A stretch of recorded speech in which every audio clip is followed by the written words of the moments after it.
Y are Himalayas more prone to landslides? Himalayas में landslides क्यों होता है? इसके देखो 4 रीजन्स हैं। क्या क्या? जियोलॉजिकल रीज़न है, मॉर्फोलॉजिकल रीज़न है, क्लाइमेटोलॉजिकल रीज़न है, एंथ्रोपोजेनिक रीज़न है। Geological reason, morphological reason, climatological reason और एंथ्रोपोजेनिक रीज़न। जियोलॉजिकल रीज़न में है diverse geological formations including varying rock types and fault lines, high prevalence of सीस्मिसिटी।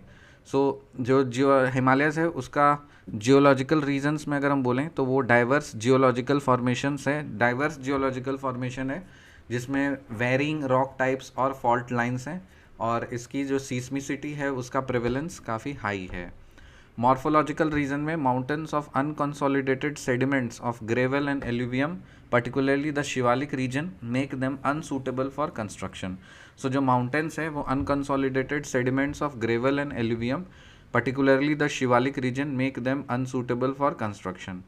So Himalaya का जो mountains है वो unconsolidated है sediments with ग्रेवल और एल्यूवियम और ग्रेवल का अनकंसोलिडेटेड सेडिमेंट्स है। देखो कंसोलिडेटेड होगा तो वो तो स्ट्रांग होता है, लेकिन ये अनकंसोलिडेटेड है सेडिमेंट्स, किसका? ग्रेवल का और एल्यूवियम का, स्पेशली जो शिवालिक रेंज है वहाँ पे। सो वो जो है उसको कंस्ट्रक्शन के लिए काफ़ी अनसूटेबल बना देता है। So mountains of unconsolidated sediments of gravel and alluvium particularly the Shivalik region make them unsuitable for construction. High water tables leading to water seepage through loose patches, तो उसका जो है वाटर टेबल का काफ़ी high है, तो पानी काफ़ी ज़्यादा है तो इसलिए ओवरफ्लो करेगा तो वो सीपेज हो जाएगा लूज पैचेस में।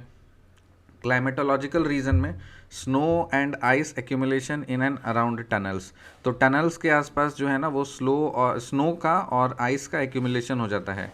Extreme weather events like cloudburst, so climatological reason में आपका ये क्लाउड बर्स्ट हो सकता है, स्नो और आइस का एक्यूमुलेशन हो जाता है टनल्स के अराउंड में।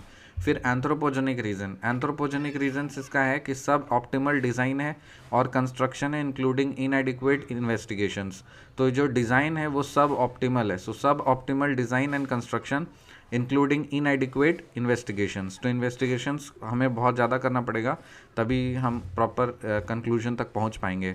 सो suboptimal design and construction including inadequate investigations.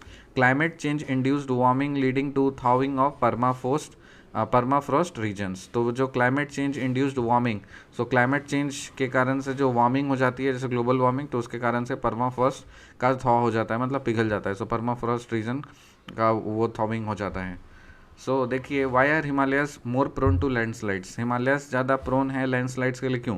क्योंकि 4 रीज़न है इसके पास, geological reason, morphological reason, climatological reason और एंथ्रोपोजेनिक रीज़न। जियोलॉजिकल रीज़न में डाइवर्स जियोलॉजिकल फॉर्मेशंस हैं including varying rock types and fault lines, high prevalence of seismicity है।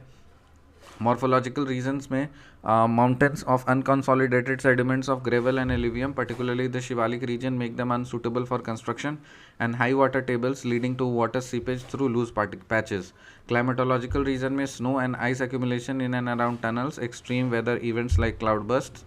Anthropogenic region में suboptimal design and construction including inadequate investigations, climate change induced warming leading to thawing of permafrost region. See you in the next video. Till then, bye.